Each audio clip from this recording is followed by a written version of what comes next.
Hey, welcome everybody to our teleconference. This evening's subject is the Namaste approach to end-of-life care for people with dementia. We've got three very special guests joining us. We've got Joyce Simard from the United States of America. She's a professor in social work, and she'll be talking about the approach and how it came about. And then after about half an hour, we're going to invite Min to talk about how she's been researching the application of that into care homes around St Christopher's Hospice. And we've also got Lorna, who's up in Scotland, and she's going to talk about how she's been applying it to care homes in the west of Scotland. So thank you very much for joining us. And I'm going to hand over to Joyce, who's going to introduce us to the subject, and for about half an hour, and then we'll have a chance just to make a few comments and maybe a question before we then move over to Lorna or Min. Okay, so Joyce, over to you. Thank you so much for joining us and for being part of our teleconference. Could I just quickly interrupt, if possible, to say that Min just called to say that she's been locked out. So if Aaron could call her again, then she's there waiting to join the conference, but she seems to have been locked out. Thank you for that, Lorna. Yeah, we'll get Aaron on the job for doing that one. And Joyce, if we can go back to you now. Thank you. All right. Well, let's see if this... are you seeing the slides? Or let's see if we can get that to it. Are you seeing the slides? Yes, they're just coming up. Okay. Oh, it was about to come up and then it disappeared. Sorry. Well, I think it just takes a minute maybe to get every... there we go. They have arrived. Thank you. Lovely, lovely. And thank you so very much for asking me to be part of this amazing conference. For those of you who weren't on a few minutes ago, we were talking about how I'm an American living in Prague, and David's somewhere in the UK, and Min is somewhere else in the UK, and Lorna is in Scotland, and we're all making this happen. And the audience is all over, so thank you so much for joining us. I'm going to start with just a few brief statistics about Alzheimer's disease, and these were the latest statistics that I was able to find. And look at 80% of people living in care homes have some form of dementia, and the cost is just absolutely phenomenal. I loved the fact that I was able to meet a few people in the audience before it started, because although I don't have some specific slides about hospitals, I think the UK is way ahead of other countries in the world in that you have an incentive to make hospitals dementia friendly. And so I will try to, as I go through this presentation, talk about how it can be adopted for hospice workers, home care, and hospitals. And so, you know, the bad news, obviously, is that there's no cure on the horizon and no significant medication available to significantly slow the progression of Alzheimer's disease.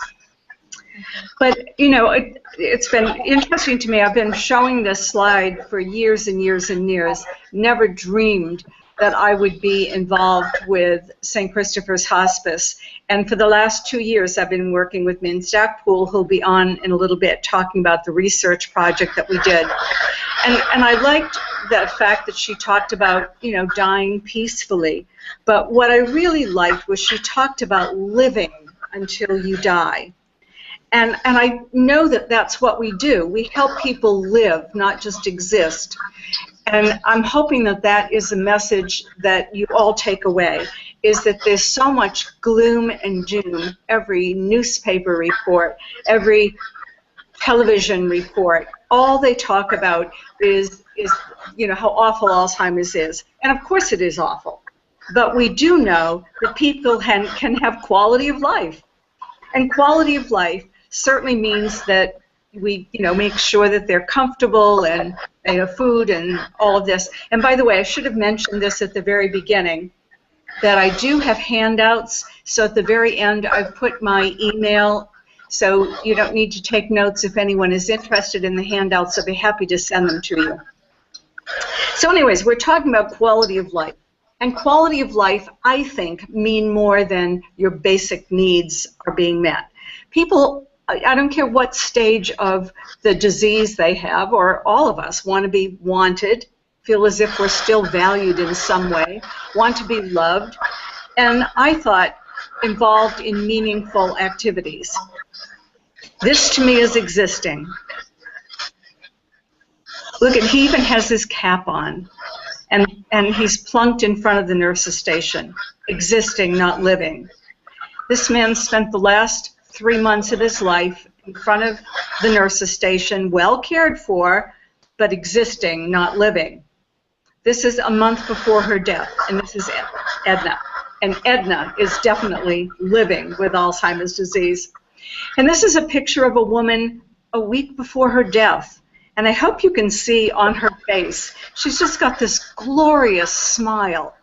And so, again, I know that people can have quality in their life literally until you take your last breath. And this was a picture of a hospice that I work with. So inpatient hospice, this happened to be a hospice patient being cared for at home, and training the family to know how to offer meaningful activities, literally, until the person dies.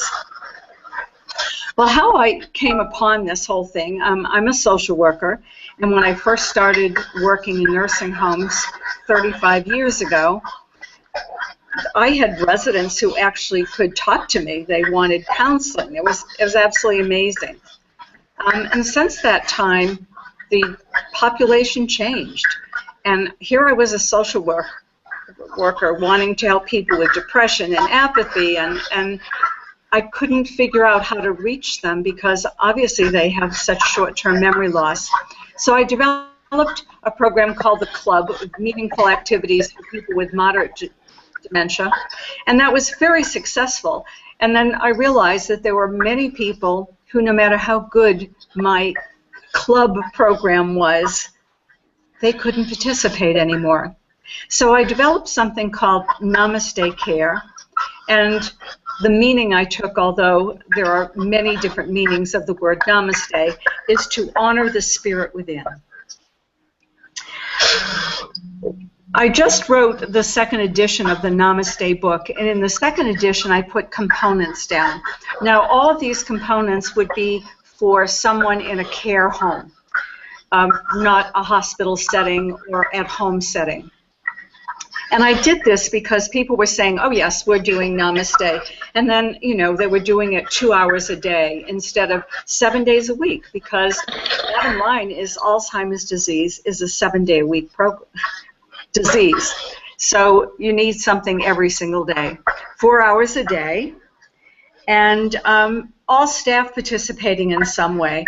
I put the bi-monthly review of antipsychotic medications because you see a change in behavior immediately. It takes place in a calm, soothing environment, and Lorna is really an expert on that, and she'll be talking about her sacred place, as she calls it, and certainly as a palliative approach to care. For the most part, we do it in a group setting so that these people are not isolated. But it can also be done one-to-one in a hospital setting, an at-home setting, inpatient hospice setting. And the meaningful activities are what we call ADLs, activities of daily living. Definitely person-centered, and definitely supporting staff and supporting families so that they know that they're making a difference in the person's life, even though that person is at the end of life. And final farewell and ongoing evaluation I'll cover in some depth in a few minutes. The power of loving touch. This is a woman who was in a nursing home, and I happened to be there with a hospice organization, and they were taking care of her daughter. And I went over to this woman who was alert and oriented, and just, you know, I decided that I would ask her if she would like a hand massage. And I literally just loved her. I slowed everything down. I put some music on. I had the scent of lavender and just gave her a hand massage. And I looked at her, and there were tears running down her face. And she said to me, "It's been so long since anyone has ever touched me like this." This was her daughter.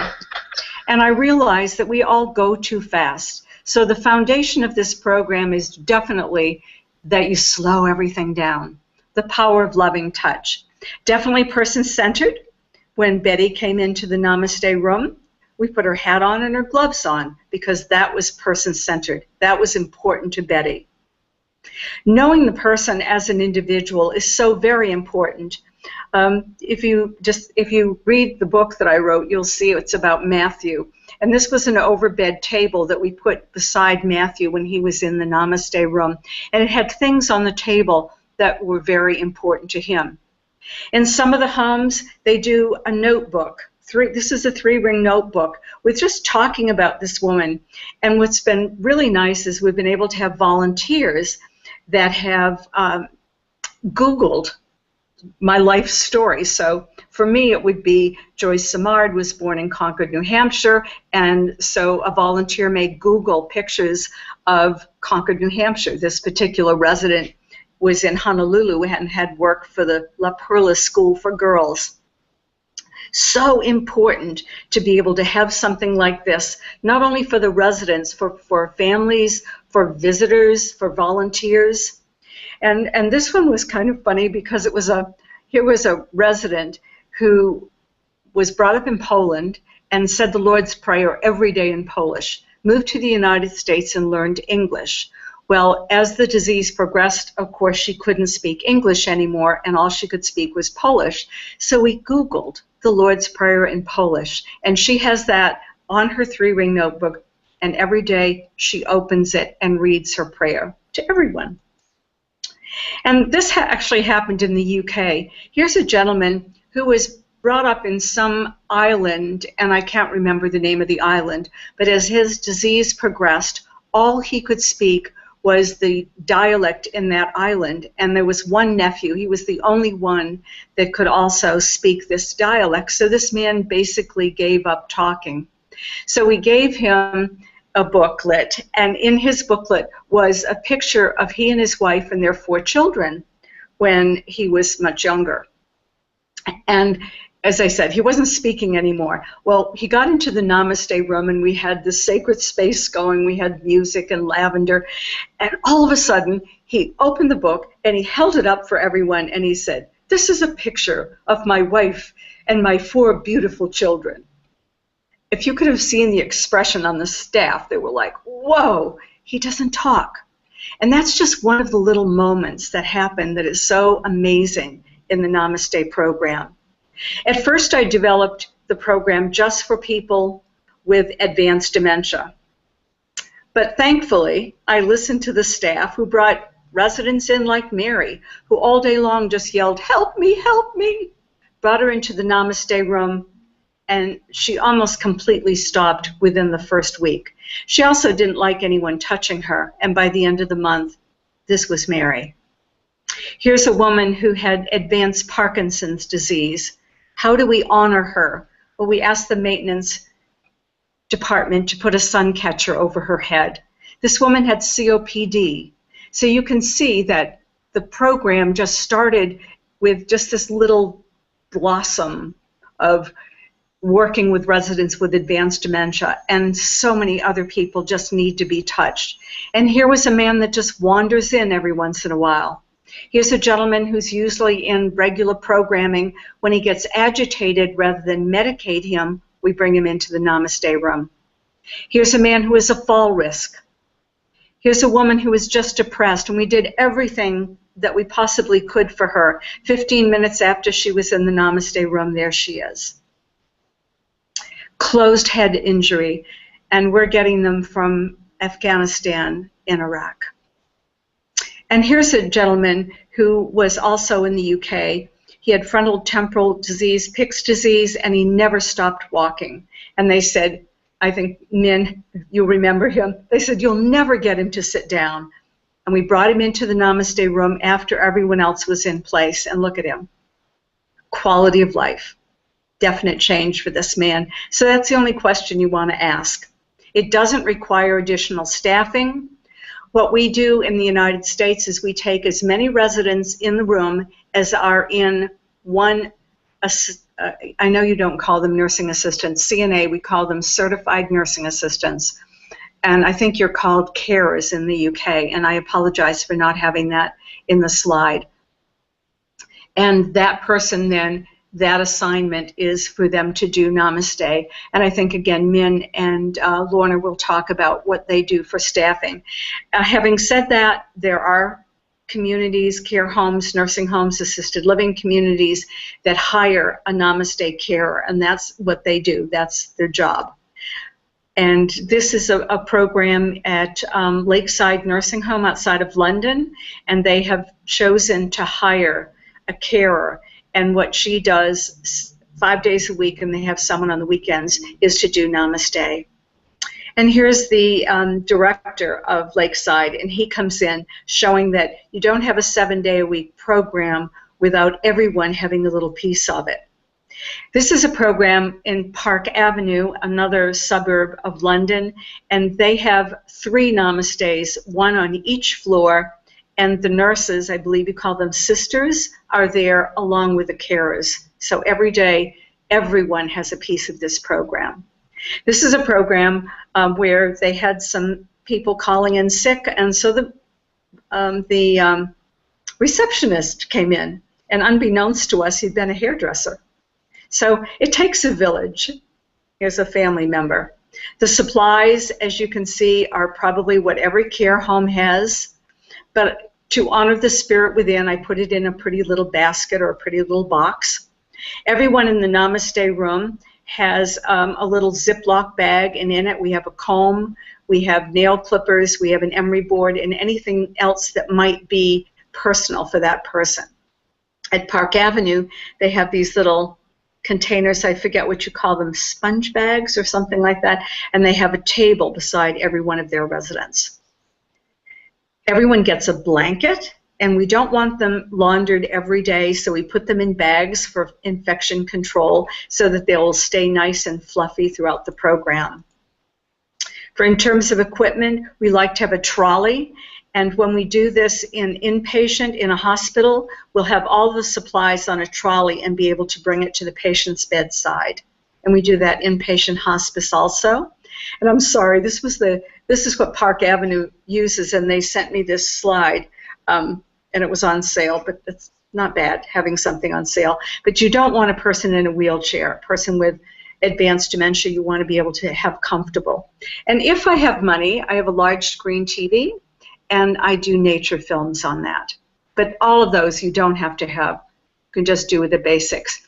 And this is just showing you that it's a old care home in the United States. They have to use the room for dining as well as for Namaste. And so the housekeeper comes in, and the Namaste carer kind of stages it like you were staging a house for sale. And there they are. This is actually Lakeside, and if you can see that we took one of the side rooms and we just put like a room divider on it, and that's where Namaste takes place. This is another home that had like an open area, and because we didn't want the residents to be disturbed, they got a beautiful shade that they pull down when the program goes on. So these are just some of the areas. Here's our sacred space, and what we mean is in the morning before the program starts, someone, sometimes it's a housekeeper, sometimes it's activity professionals, sometimes it's nursing, gathering the supplies and making the room feel different, and lowering the lights, having the lavender diffuser on, and playing soft music. And, you know, regular morning in a care home where the residents are being greeted, they have their breakfast, and then they come into the Namaste room. Everyone is greeted as an individual. So someone gets their hand shaken, someone else gets a hug, someone else is told what a beautiful blouse they have on. So it's very, very important that everyone, as they come in the room, is greeted. And then, you know, we're looking at people and making sure, and we use a PANAD scale, that if there's any kind of concern that they're uncomfortable that we get some medications, because you can't have quality of life, of course, if you don't have, you can't have quality of life if you're uncomfortable. Taking their shoes off.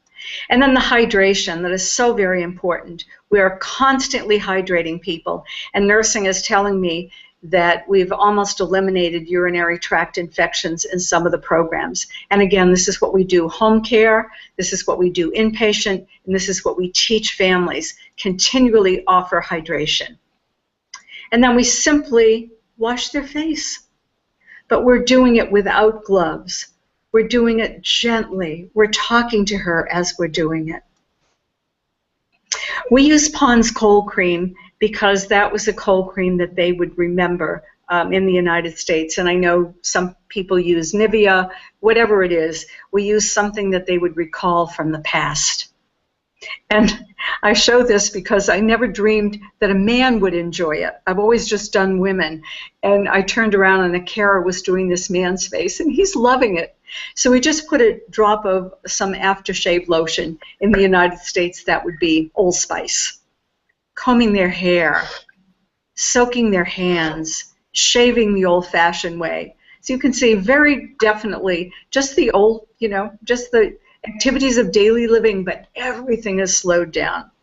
We also give them anything that they want to eat. Here are some oranges, lollipops, crackers, and then giving them a friend. Here was a man that was very apathetic, and we gave him a realistic animal. We do not use like an elephant or a stuffed giraffe or a teddy bear. We use realistic animals. Here's a man that they say all day long, up and down in his chair. And we gave him a realistic kitten, and he just is very content and doesn't get up anymore, lowering his risk for falls. And this happened actually in the UK, where they had a woman who was wandering around, and here is the real woman, and she's in Park Avenue. She was in Park Avenue. And she was just kind of wandering around. She probably had a mental illness more than dementia. And she just kind of, she was there. She was depressed, I think, you know, in retrospect. She ate okay. She attended some programs, but she never smiled. And one day she walked into the Namaste room, and she saw this realistic-looking baby. And she said, "At last I found you. I've been looking for you my whole life." And she took the doll into her room, opened her blouse, and began to nurse her baby. And her life changed. She smiled all the time. The staff told her what a wonderful mother she was. And they think that she perhaps was of the generation where if you had an illegitimate child, it was taken from you at birth, and you never saw it again. At last I found you. I've been looking for you my whole life. So basically that's what happens in the morning. Right before lunch, you want to wake everybody up and kind of get them in the mood for a meal. And so we do some fun things. And again, not expensive, just anything that you would find in your house. These are gourds in the fall. They actually took some snow, and the residents tried to make a snowball. Lilacs in the spring. And look at her face. And again, this was like a month before she died. Quality of life. So in the morning, that kind of ends the morning. The residents are changed, taken for lunch. And unless there's a skin problem, we ask that they're taken back in the afternoon because they have so many hours that they spend alone in their rooms in the evening. We may take the trolley into their rooms. This is a woman who had cancer, who wasn't comfortable going into the Namaste room, so we brought it to her. We might do their feet in the afternoon. Dogs always work. Dogs and babies, right? Here we were doing range of motion to music. We have a musician coming in. And I thought you might get a kick out of this. It's Atlanta, Georgia, and trust me, in the United States, you don't usually have tea in the afternoon. But here's someone, And we do tea in the afternoon in all the UK programs. But what they do is they put a hat on, the ladies, and put lipstick on. And here was a lady that could not hold her beverages at all. But when the tea trolley came around, she could hold a teacup. Families come in the afternoon. It's a wonderful opportunity for us to help the families know what to do. And here's a man who started connecting with his wife, giving her a hand massage. This happened in the UK. I was standing alongside, and I noticed that the daughter started to weep.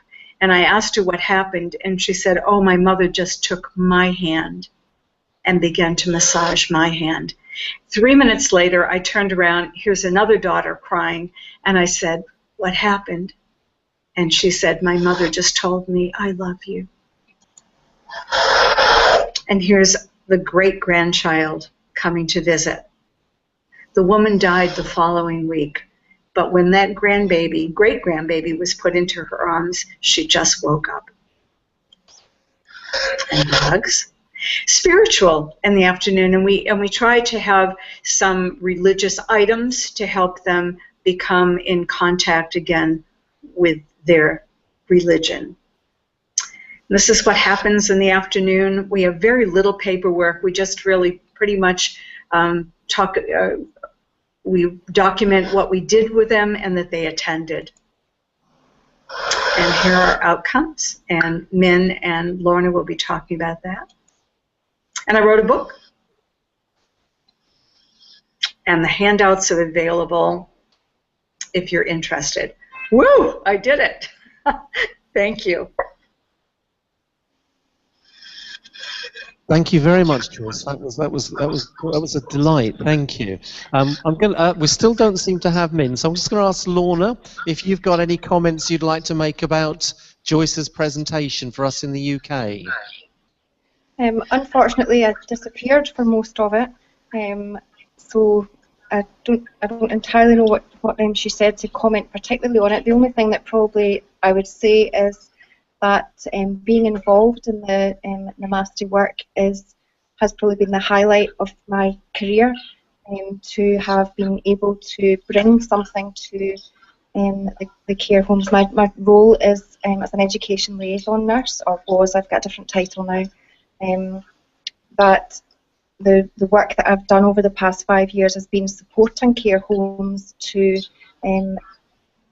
develop their palliative care competence, skills, confidence, and competence round about the topic of palliative care. And the Namaste programme has been a beautiful programme to bring to the care home. So I guess that's all that I've really got to say at the moment, I think. Lovely. Thank you very much, Lorna. You're back in. We have Min. Min, welcome. Thank you for joining us. Hello. We're glad to have you because we're going to ask you to take over in a moment. I'm just going to see if there's anybody in our audience here in Ipswich who wanted to make a comment or ask a question to Joyce while it's fresh in their memory. We will be having a question and answer session later. But any questions or comments from anybody in our audience at this moment? No? Okay. I've got one question for you, Joyce. This is clearly very, very powerful stuff. It really unlocks a lot of things, and I'm reminded of work of people like Naomi Fail and the psychotherapists in Switzerland and many others. And I'm thinking, how much do you do to prepare the family for what might happen? Because this is, let's say, very powerful stuff. Well, what I do is actually, first you need to prepare the staff.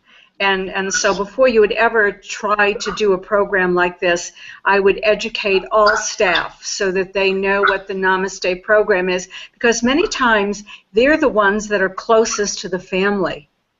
And so we do that. And then we oftentimes will send a letter to the families talking about what Namaste is, and that if their loved one was selected to be part of the program, that they would be notified by someone of the staff. And so basically that's how we do it. I also often have a family meeting where we invite families to come in so that families can meet whoever is starting the program and hear all about it. and then they certainly are invited to be part of it. So it's sort of like having a family room, so that we don't want to have a namaste room that no one feels comfortable about joining in. They can certainly come in, they can bring their loved one out if they want to visit with them, or they can stay actually in the namaste room. Thank you very much. Min, you look like you're still preparing. Do you want me to go over to Lorna, or are you ready to go? I'm sorry. It would be great if you could go to Lorna, because what we've done is come in on a different account, because actually it seemed like somebody might have blocked it, and so I'm just downloading my slides onto this account. So if Lorna's ready to go, yep, she's that just would be getting herself good. ready. Yes. I'm really sorry. Okay, no problem. We'll see you in about 25 minutes time then. I'll be listening, and I'll try and get mine out. Thank you. Okay. Lorna, we're going to come over to you while Min gets her slides and everything ready. Is that okay with you? Is that okay? Lorna, Okay, let me see if I can get my slides up. Yeah, I'll just introduce you while you're doing that. That's fine.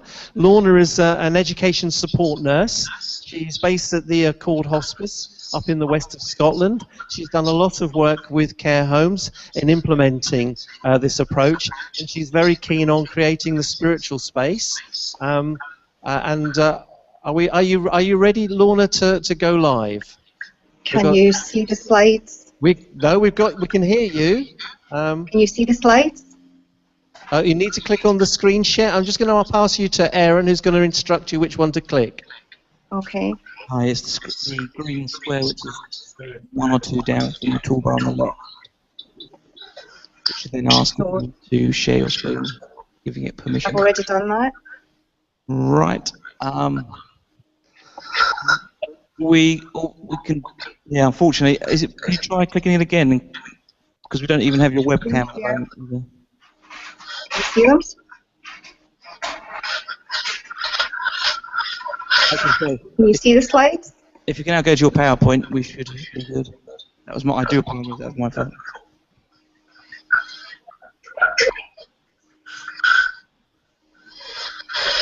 Can you see them yet? No?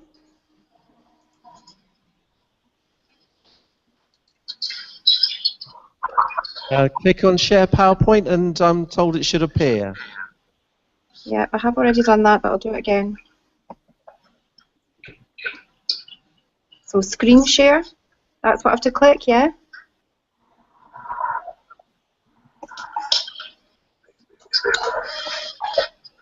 We can see, hopefully, if you can you see the PowerPoint on your screen? I can see it on my screen now. Can you see it? There. I can talk without it. Go. Can you see it? Yeah, if you can now go open up your slides fully into presentation mode, that'd be good. If it would help, mine are now available. It's Min again. I'm sorry. Yeah. Go ahead, My Min. IT wizard has sorted it. So I'm going to click on my screen share, and I hope that will do it.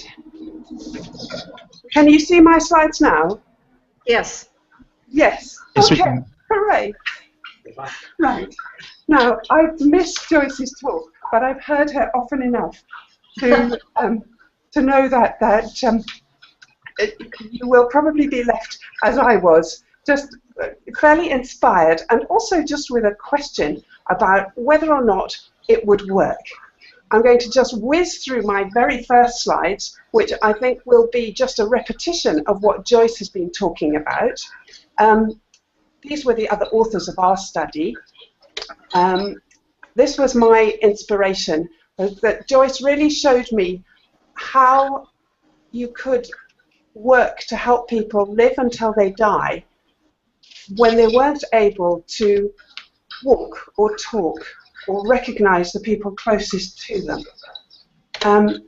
I was very glad to find someone who could help me through that questioning of what quality of life is for people with advanced dementia. Namaste, I'm sure Joyce has explained, and the elements of Namaste, equally, I'm sure she has told you, and that is a picture of a Namaste day, really. But I'm pressing on because we've messed around with time and Thanks. So it seemed to us at St Christopher's, to Joe Hockley and myself, that the Namaste Care Programme was really best practice dementia care and enriching quality of life for the individual.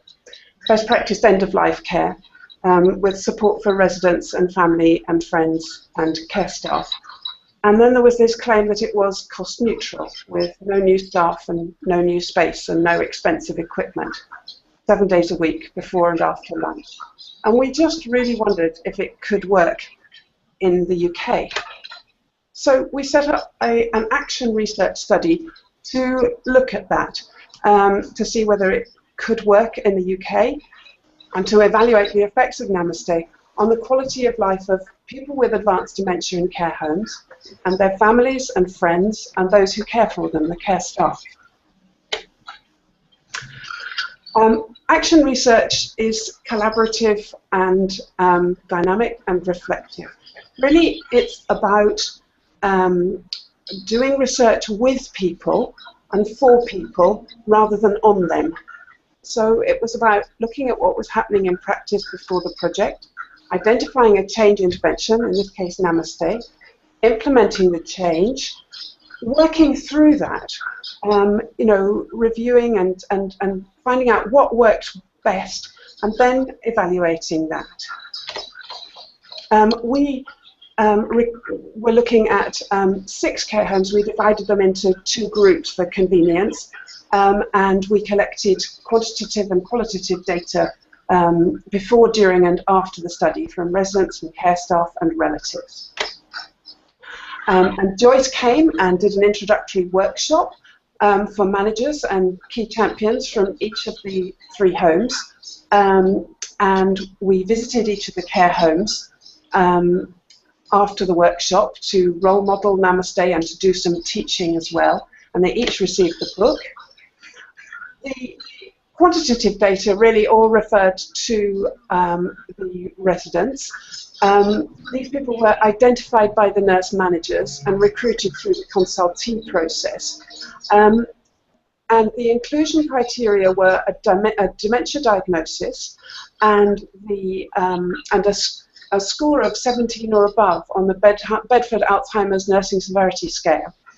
And our primary research measures for residents were the Neuropsychiatric Inventory, the nursing home version, and the DOG+2 Behavioural Pain Assessment Scale. And we recorded measures at baseline and then at 3 intervals of 1 to 2 months after the care programme started.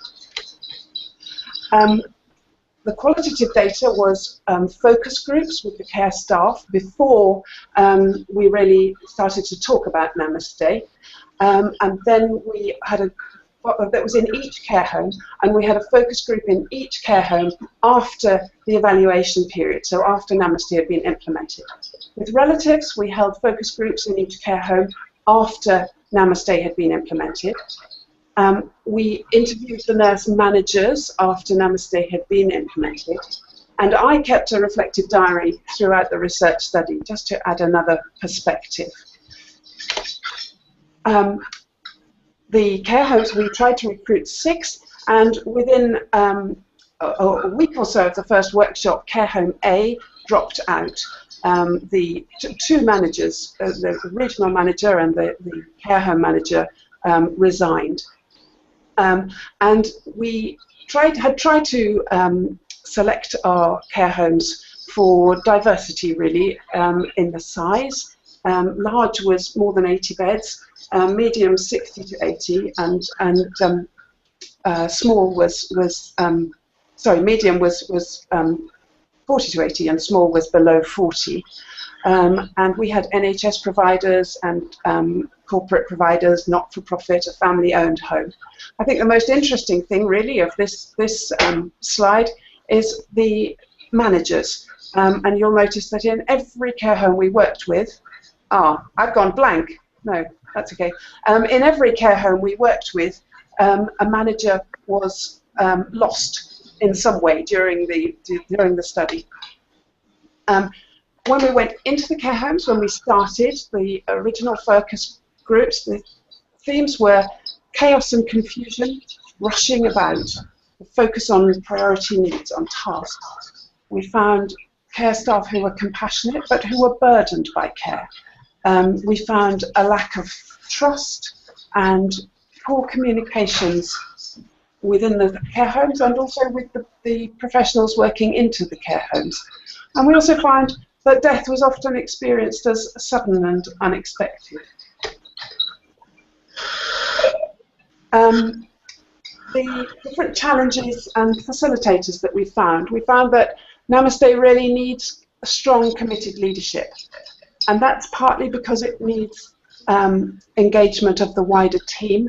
And so not just the care staff and the nurses, but also the kitchen staff and maintenance and admin and everyone who makes up a care home. We also found that protecting the programme and the champions was a core task of leadership, and I think Lorna's going to talk a little more about that. We learned that there must be good nursing and medical care in place. And obviously, you know, an intervention for quality of life is never going to be a substitute for good eczema treatment. Understaffing and different shift patterns were also a challenge. And we learned that routines and habits are hard to change, and I think that's well known. In terms of facilitators, we found that seeing is believing. I'm just going to shut the door.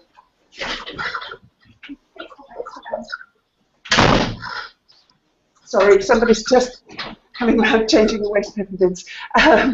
And we also found that reflection was a very useful tool, and writing a mission statement helped to articulate what was happening in the homes. Here come our quantitative results, and you will see that the vertical axis represents the frequency and severity of behavioural symptoms. For example, aggression or agitation or lethargy. And the horizontal axis represents the time interval. So obviously 1 is baseline and it goes from there. And you will see that in 4 of the 5 homes, the behavioural symptoms were significantly reduced. In a single home, the behavioural symptoms increased in the course of the study. We wondered if this was related to pain, and we looked at the pain scores and found that in the 4 homes where behavioural symptoms had reduced, pain was well controlled, whereas in the atypical home, where pain was at a higher level when we started and became more of a problem through the study, that obviously, you know, had a connection with the change in behavioural symptoms. So we wondered if the effectiveness of Namaste, which we saw in the 4 homes, was entirely related to pain control. So we looked at residents who had had no analgesia at all, or residents whose analgesia had been unchanged. Now, in the residents who had no change to their analgesia, there was also a significant improvement, a significant reduction in the frequency and severity of behavioural symptoms. Whereas, you know, obviously in residents where pain was not well controlled, where there needed to be change in analgesic levels, the frequency and severity of behavioural symptoms increased. Okay, qualitative findings. We came up with 4 overarching themes. Calmness, seeing the person, reaching out to each other, well-being, and the well-being of residents, relatives and care staff.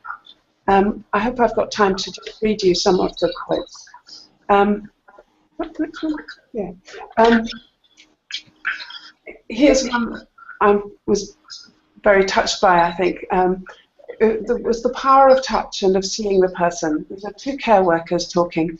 A very important thing is that we're doing it without gloves. So they feel our body, our warm body, so the experience and feeling is totally different. Intimate. intimate rather than with gloves, you know, because the gloves is between our skin and their skin. But now we're touching them, body contact together, you know. They feel our warmness. We have to feel their own warmness. They will know someone is touching them. This was, when we were writing a mission statement, this was a scrappy bit of paper in the office. And I think it's really significant and shows how the care workers really took on board the importance and the value of what they were doing. Better quality of life, which reminds them of their home. Making them comfortable, relax, and making them feel they're loved. Namaste offers a very innovative approach to care for individuals with dementia. It helps to soothe, revitalize the inner being of the individual in interacting with the caregiver, to stimulate and encourage mental, spiritual, social, and physical interaction and awareness, to enable us to reach out to each other. And I think Lorna will talk a little bit about how we all have found, the people who have been researching Namaste in Australia and Scotland and here in London, that actually we have been working with people and not for them. That the experience of Namaste is very much a mutual one. This was a daughter talking about the effect for her. The biggest thing Namaste has given me is a different focus when visiting Mum. For many years now, Mum hasn't been able to communicate with us. At times she appeared to barely realise that I was there. I now know to do other things as well as talk to Mum, like show her old photos, brush her hair, feed her treats and moisturise her face and hands.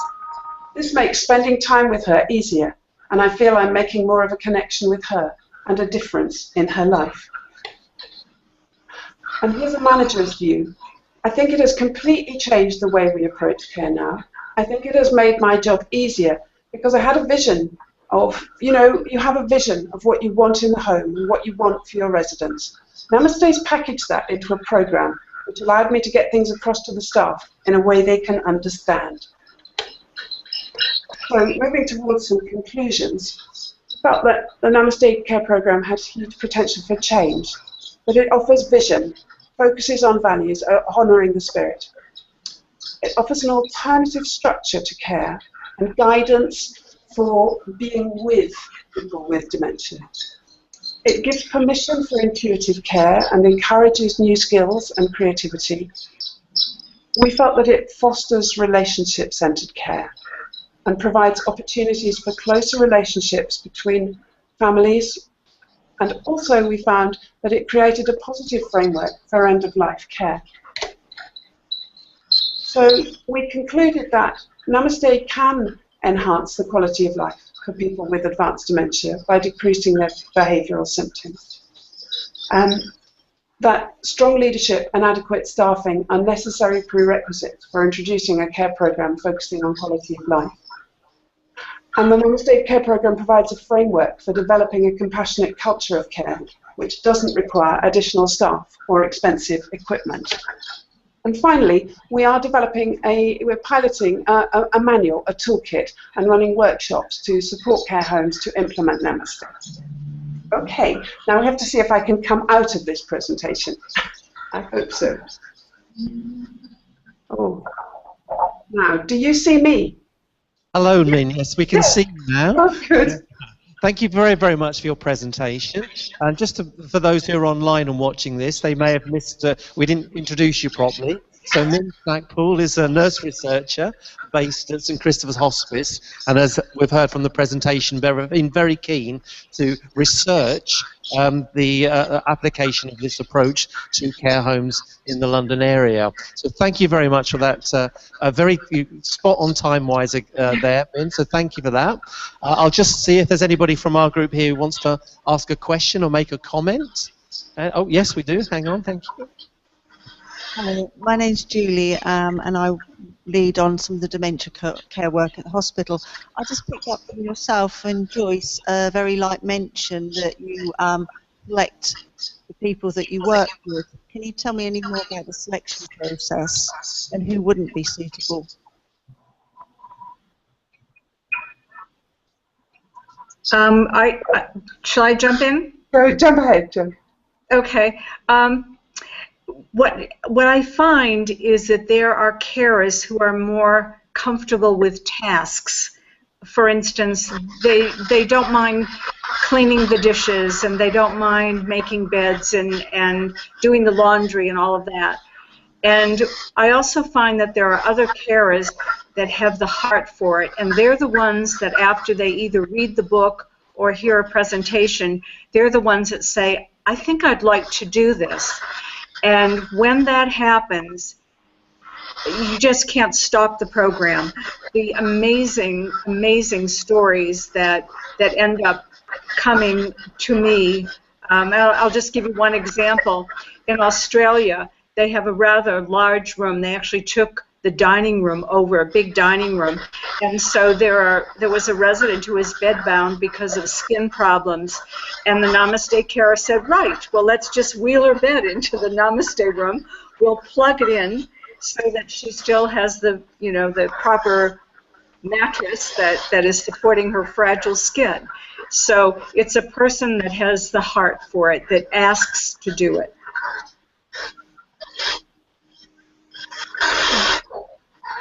I just think that some people are particularly talented in gentle, tactile care. That's what they enjoy, and others really enjoy some of the more cognitively stimulating activities. They'd rather help somebody do painting, say, than do a hand massage. And I just think that in a way, as Joyce says, you need to let people choose themselves. But I also think that people are often surprised when they are involved in Namaste, how much they enjoy it and how good they are at it, that they gain confidence, and you are often surprised at the people who you don't expect to be good, who really are.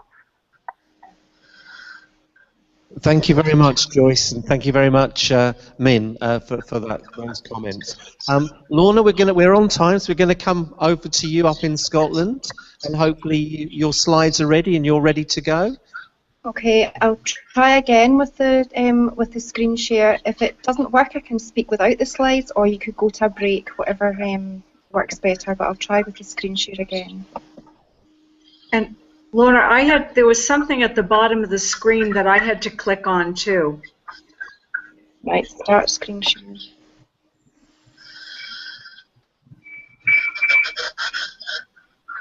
Seeing anything? It works fine. Yep. Click on your slides.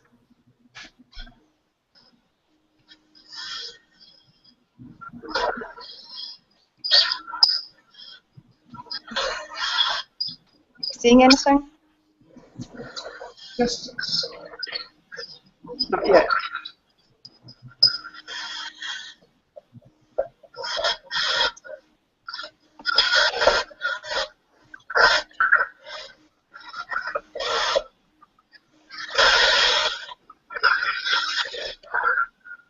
We see them briefly and then they disappear. So, Erin, any ideas on? Have you got anything now? Have you got them now?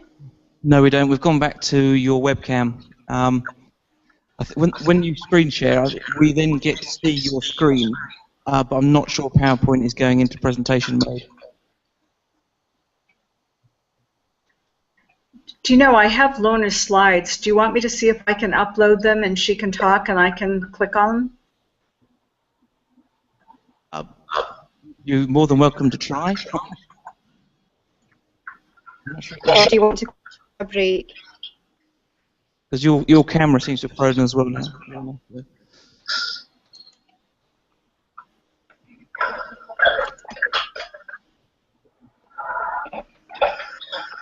Oh, there. There you are. Okay, so have you got are these your slides, Joyce? No. These are the slides on Joyce's screen. No, no. Right. No, they're yours. They're mine? Yep. Okay, Lorna, we have liftoff. Over to you. As I said before, Lorna works in Scotland from the Accord Hospice, and she's been very keen in implementing this within the care homes there. So, Lorna, thank you very much. Okay.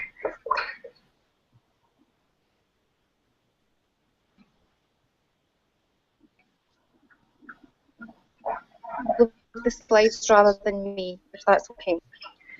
So this was a project that was a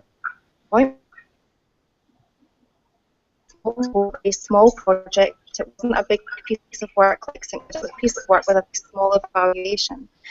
As we know, through the which is a great and irreversible clinical syndrome, and according to the Department of Health, the number with the UK is at each 1 million by 2021, and over the next 30 years, the cost of dementia care in the UK is predicted to rise to £20 billion. However, when you go to the literature on dementia and read like a bit of a catalogue of horrors, reading about heavy symptom burden, challenging psychobehavioural changes, under-treatment of pain, inappropriate hospital admission at the end of life, as well as very significant. However, despite all of that, and a lack of clarity in the literature around about what constitutes good practice in the late stages, and dementia is described as a national challenge by the Alzheimer's Society and a national priority by the Scottish Government. Much of the fear around dementia seems to come from the widely held perception that with impaired cognition comes an inheritance of the self. Go on to the next slide. Has it changed? No. Has the slide changed? No. Oh, there. I'll just keep talking. No, it changed, Lorna. Has it changed now? Yes. Right. So in his paper on sociological and philosophical construction, as the very of the sedimented layers of being, where the life work dissolves in background, meaningless in the end, there's nothing left. I'll read again. The very splintering of the sedimented layers of being, where the life dissolves into background meaninglessness. Yep. Lorna, it's David here down in Ipswich. Yes. I'm going to. The reason I'm just going to stop you, pause you, is it's to do with internet connections, and we can't see your screen share and listen to you clearly, and we'd rather listen to you. So if you want to just do a face-to-face with us, so we can hear you more clearly, that probably will be a better idea. I think it's to do with the internet connection. It's not powerful enough to do both at the moment. So what do you want me to do? So if you stop your screen share. Right. After all that trouble, I know. Yeah, I have her PowerPoint. Do you want me to see if I can show the slides? We can try that. I'm not entirely sure what I'm stopping. Whether Lorna's internet connection is stopped now? to do both. Has the presentation stopped? Yep, we've got you now. We can see you, Lorna. That's great. Thank you. Okay. Okay, if you want to start, if you'd like to start sharing with us, and I know that Joyce is going to try and see if she can get your pictures up, but if you'd like to start, we'll see them come in when they're ready, if they're ready. Okay? Okay, so I'll just go back there to, in his paper on sociological and philosophical constructions of dementia, Daniel Davis described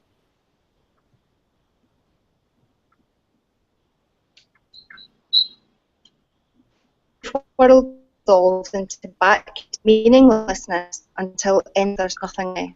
So you'll agree that that is not a particularly hopeful picture. In our what you could call hypercognitive Western culture, this idea of loss of self is equated to the very loss of that which makes us human. And indeed, I'm changing slides now, so if I'm with you.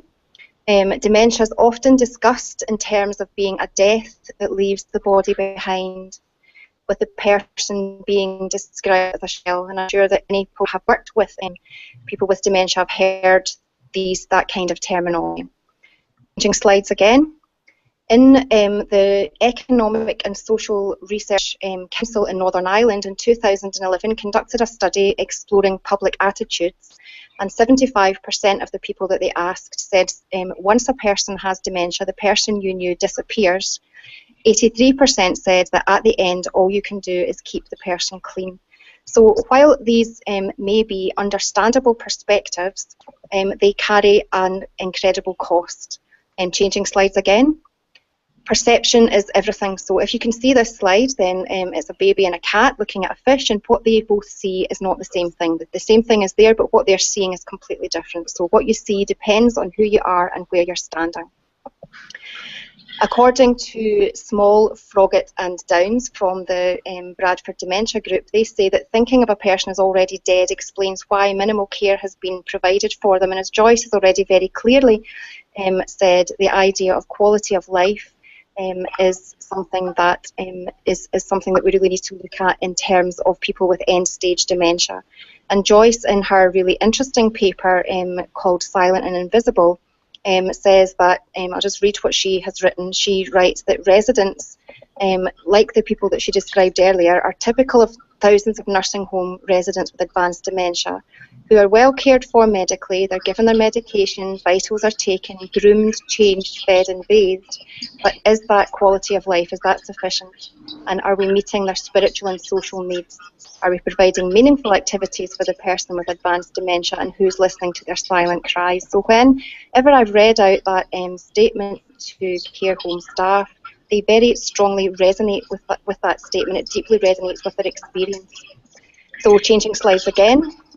However, the people from the Bradford Dementia Group say that there are examples of emerging ways of thinking and alternative structures of practice that, so now I'm lost in my own presentation here. Hold on 1 second.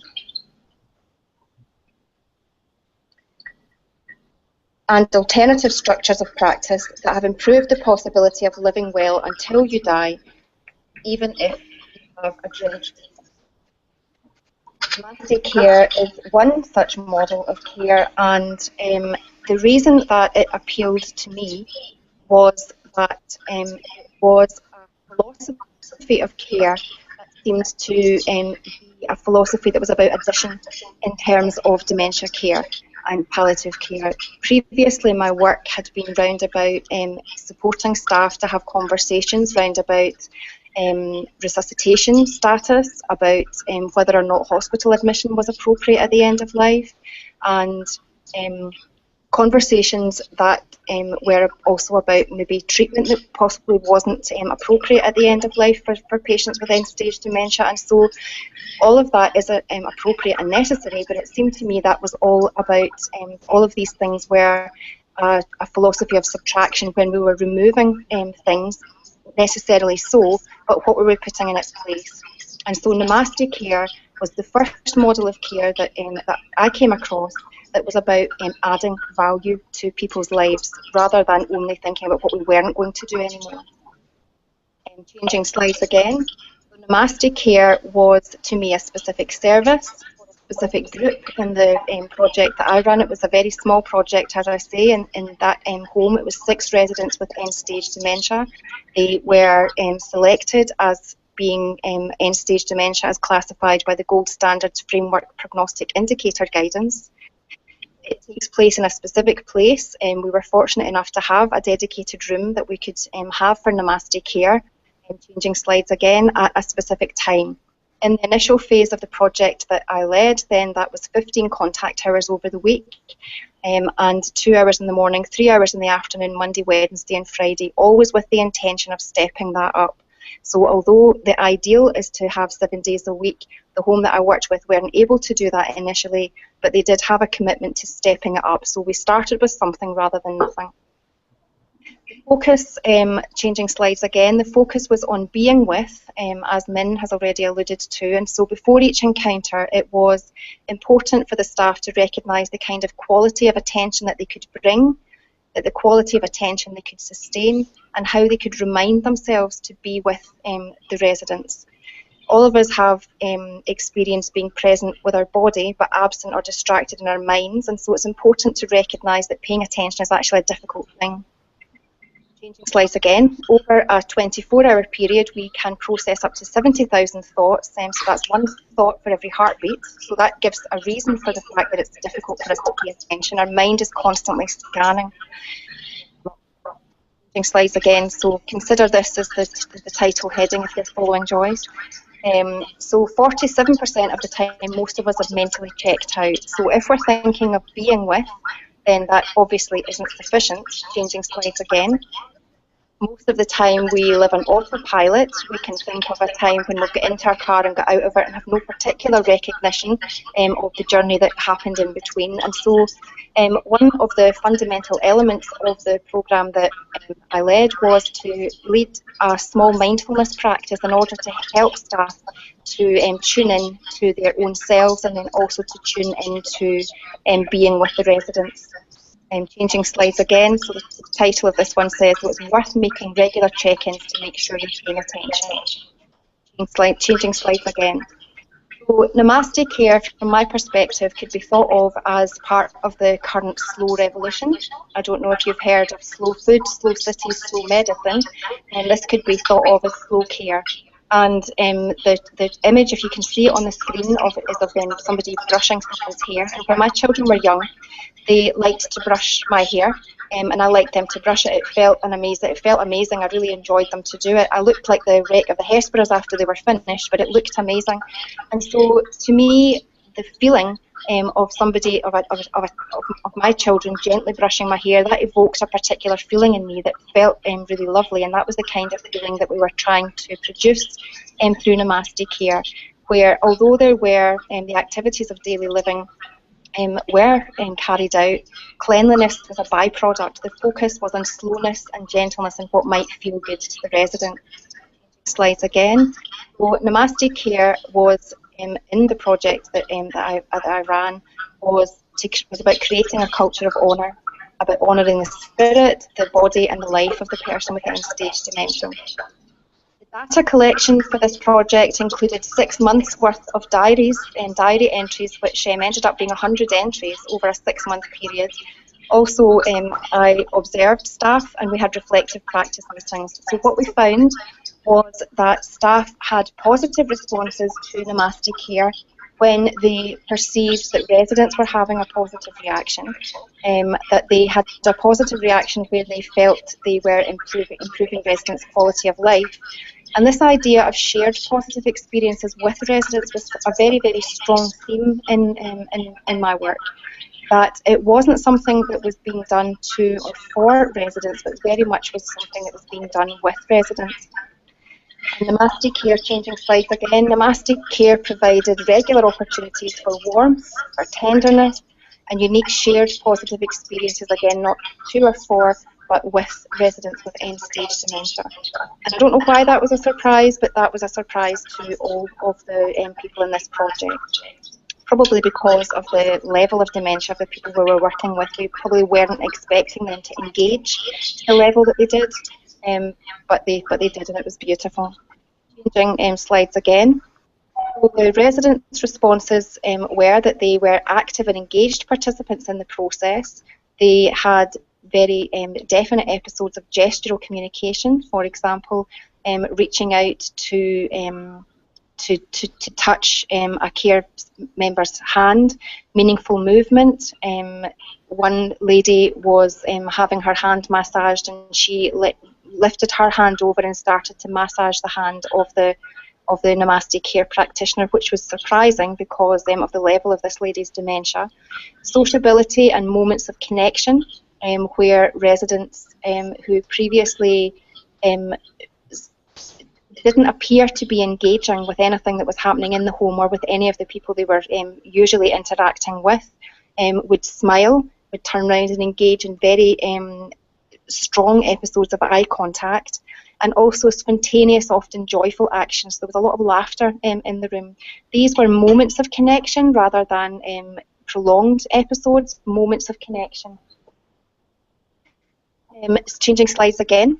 Most of the residents had lost the capacity to communicate meaningfully through language, but they did communicate with staff through their bodies, which tied in very neatly with the current literature that's emerging round about the concept of embodiment in dementia.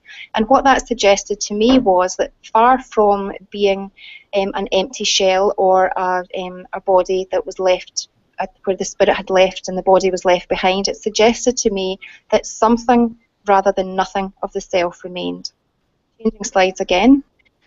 Often when residents came into Namaste Care, they perhaps had their hands clenched, but gradually over the session, the special atmosphere in the room, the interventions and the presence of the staff member, they relaxed, and their hands were often very relaxed, and they held their bodies differently. And when that finding was reported to the care home manager, he increased the sessions from 15 to 19 contact hours per week, with sessions available over 5 hours, 5 days a week rather, and again he's actively looking to increase that. The family responses were that they enjoyed the atmosphere, so I've changed slides again.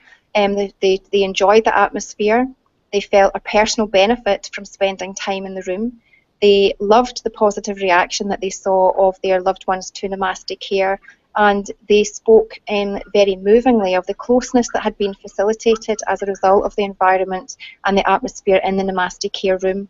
One family member said it had transformed her experience of visiting her mum, and another lady said that after her mum had died, she said that it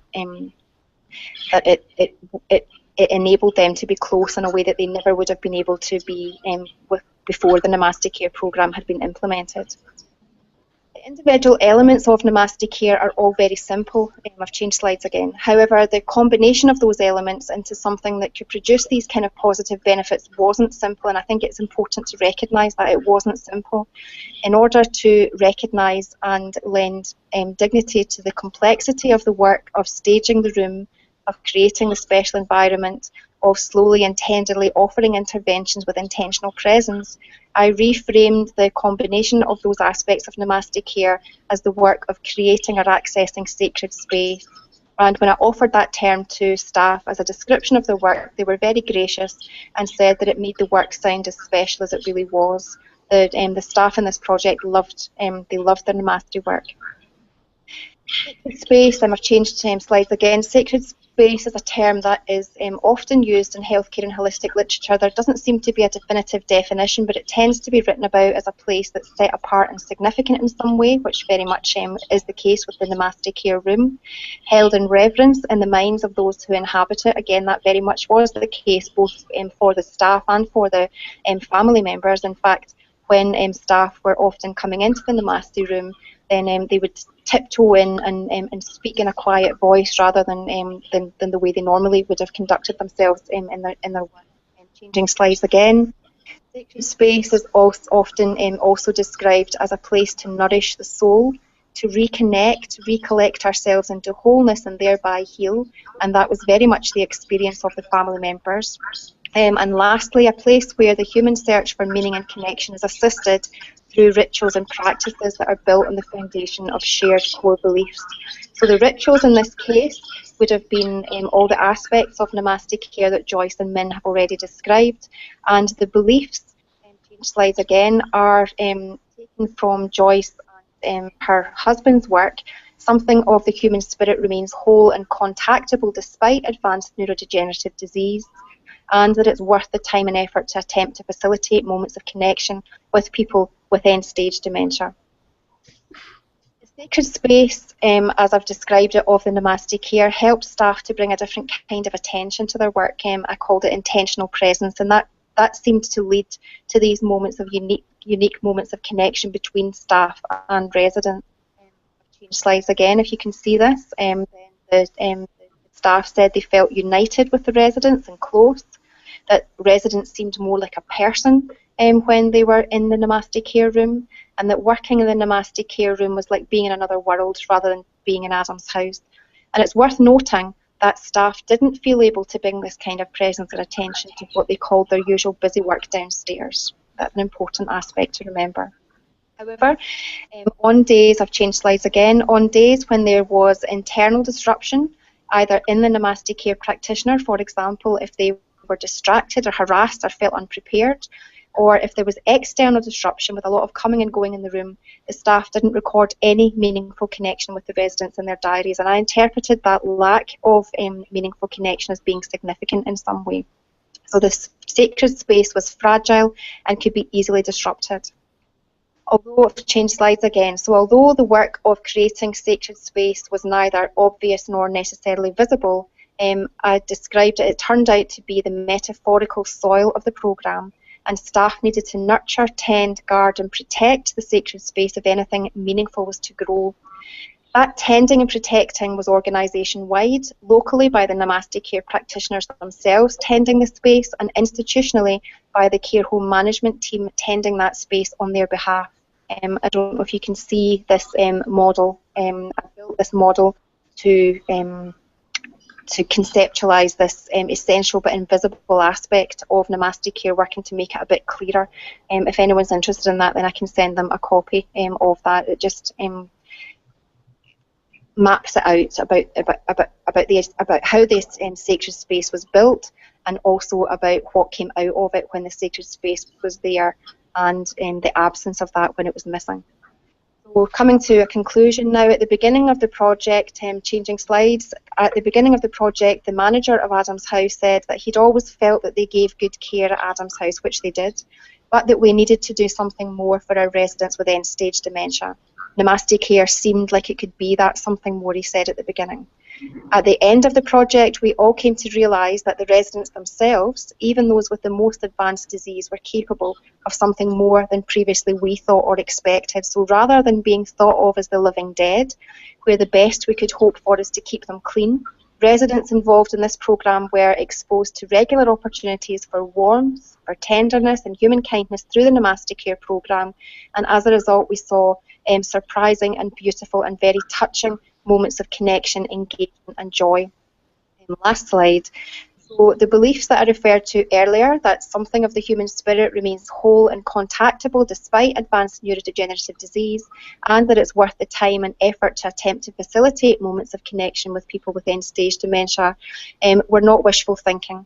They became, in my view, a very reasonable perspective that had been validated both through the evidence generated as a result of this project and also through the day-to-day experiences of staff sharing Namaste Care with this amazing group of residents.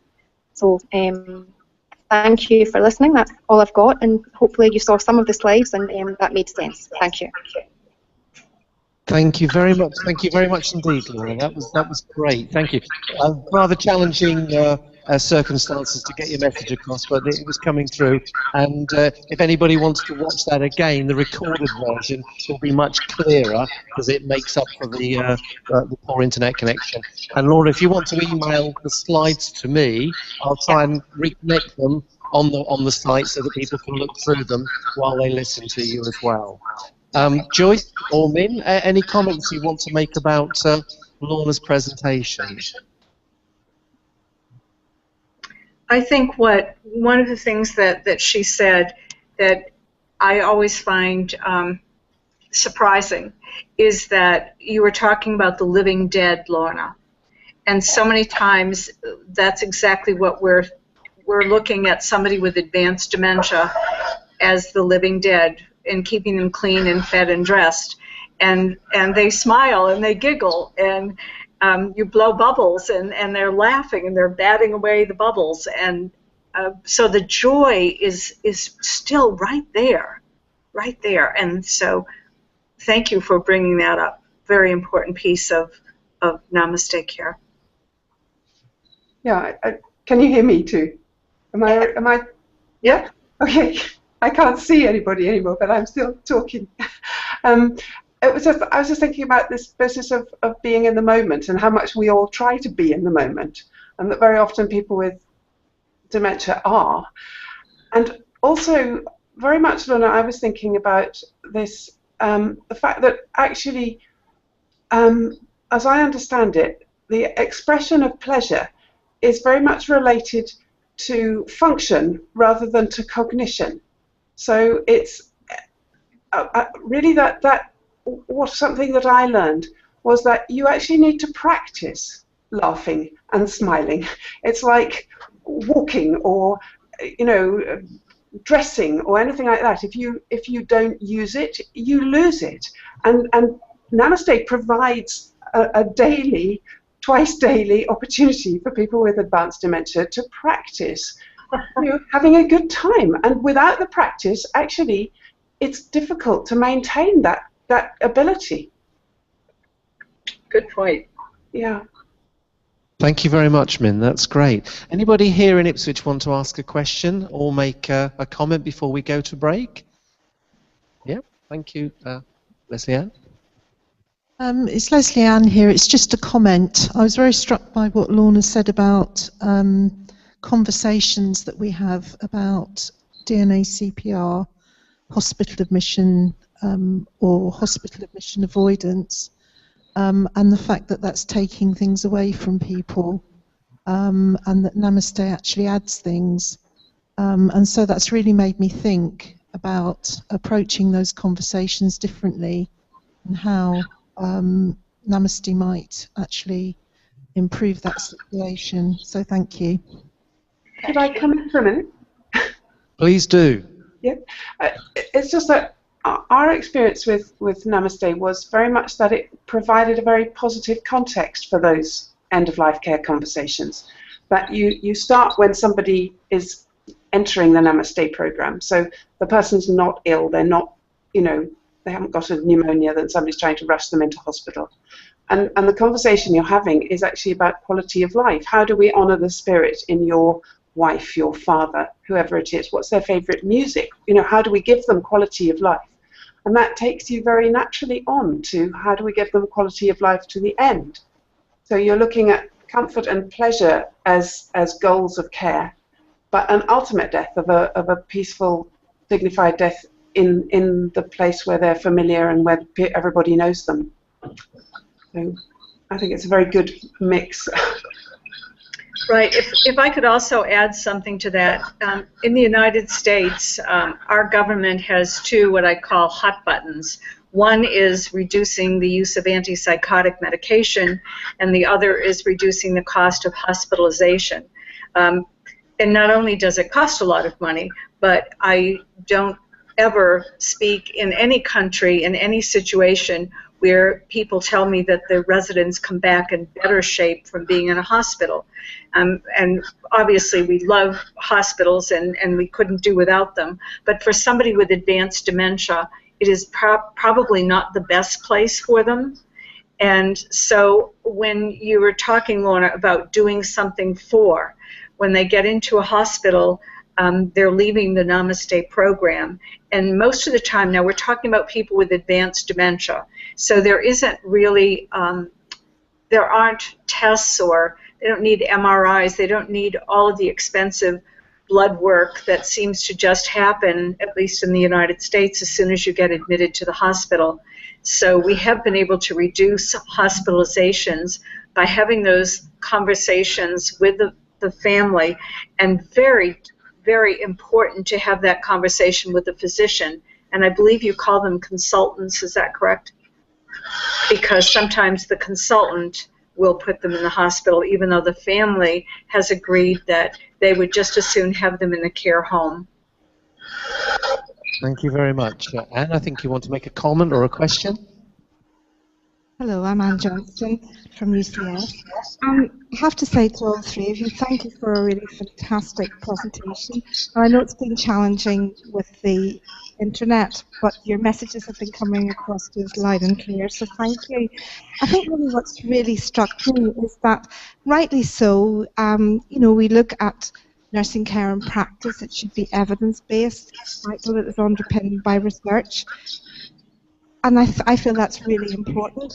I think when you raised the topic of intuitive care, and I suppose I've really hung on to that, this idea of intuitive care, kindness and warmth that you all three alluded to. And in fact, it's really very uplifting, because I think we should celebrate intuitive care and kindness and warmth. And I'm not sure in our hierarchies of reward to practitioners, whether they're nurses or whoever, that we celebrate enough the high status of giving intuitive care, which I think, Lorna, you ended up by saying it's actually very high level complex care. So really just to say thank you for raising that point, and I will be thinking about it tonight and tomorrow, and I'm sure the next number of weeks. So thank you for that. Thank you. Okay, thank you very much. We're going to end our live broadcast at this point. So thank you for those who are watching online. We're going to take a short break. Do come back in a few months' time, and we hope to have another teleconference with Professor Owen Barr from the University of Belfast, and on the subject of end-of-life care for people with learning disabilities. We're going to take a short break, and then for those who are in the teleconference, we're going to have a question and answer session for those here in Ipswich and those who've been presenting. So once again, thank you very much for joining on the live broadcast, and we hope you'll join us again. Thank you very much.